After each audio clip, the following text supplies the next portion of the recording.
ஆதிக் ரவிச்சந்திரனோட டைரக்ஷனில் அஜித் குமாரோட நடிப்பில் உருவாகிட்டு இருக்கக்கூடிய திரைப்படம் தான் குட் பேட் அக்லி. இந்த திரைப்படத்தில் அஜித் நடிக்கக்கூடிய காட்சிகளுடைய படப்பிடிப்பு முடிஞ்சிருக்கு. இது தொடர்பாக ரொம்பவே நெகிழ்ந்து போயிட்டு தன்னுடைய சோஷியல் மீடியா பக்கத்தில் இயக்குனர் ஆதிக் ரவிச்சந்திரன் ஒரு போஸ்ட் ஒன்று போட்டிருக்காரு. அதில் அவர் என்ன சொல்லியிருக்காரு அப்படின்னா, எனக்கு இப்படியான வாழ்நாள் வாய்ப்பை கொடுத்த அஜித் சாருக்கு நன்றியை தெரிவிச்சுக்கிறேன். என்னுடைய கனவு நிறைவேறிடுச்சு. Love you Ajith sir. இது அஜித் சாரினுடைய கடைசி நாள் படப்பிடிப்பு. இது ஒரு அழகான பயணமாக எனக்கு அமைஞ்சது அப்படின்னு சொல்லிட்டு மென்ஷன் பண்ணியிருக்காரு. இது மட்டும் இல்லாமல் குட் பேட் அக்லி திரைப்படத்தில் அஜித் கூட பிரசன்னா, அர்ஜுன் தாஸ் இவங்களாம் நடிக்கிறாங்க. 17 வருட இடைவெளிக்கு பிறகு இந்த திரைப்படத்தின் மூலமாக ஜிவி பிரகாஷ் குமார் அஜித் குமாருடைய திரைப்படத்துக்கு இசையமைக்க இருக்காரு. பொங்கல் வெளியீடாக இந்த திரைப்படம் வெளியாகும் அப்படின்னு சொல்லியிருந்தாங்கன்னா இப்போ தள்ளி போகும் அப்படின்னு தெரியுது. இந்த படத்துலேருந்து அஜித் குமார் அவருடைய லுக் அப்பப்போ ரிலீஸ் ஆகிட்டு அது பயங்கர வைரலாக போயிட்டு இருந்துச்சு. அதுவும் இப்போ ரீசெண்டாக வெளியாகி இருக்கக்கூடிய அந்த லுக்கை பார்க்கும்போது எதுவும் பண்ணிட்டாங்களாப்பா, என்ன மனுஷன் இவ்வளோ சாமிங்காக இவ்வளோ எங்கா வேற மாதிரி வந்து நிற்கிறார் அப்படின்னு சொல்லக்கூடிய அளவுக்கு இது ஒரு ஆகச்சிறந்த ஃபேன் பாய் சம்பவமாக ஆதிக் ரவிச்சந்திரன் சைட்லேருந்து இருக்கும் அப்படின்னு எதிர்பார்க்கப்படுது.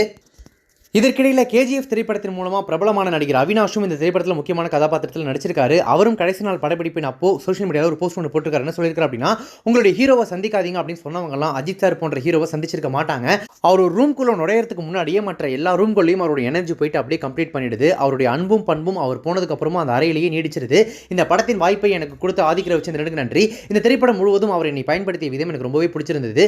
ரசிகர்கள் அனைவரும் இணைந்து அவருடைய ஹீரோவுக்கு முழு அன்பை காட்டும் போது அது மிகவும் சிறந்ததாக அமையும். ஸோ கண்டிப்பாக இந்த திரைப்படம் ஒரு சிறந்த ப்ராஜெக்டாக இருக்கும் அப்படின்னு சொல்லிட்டு அவர் சொல்லியிருக்காரு.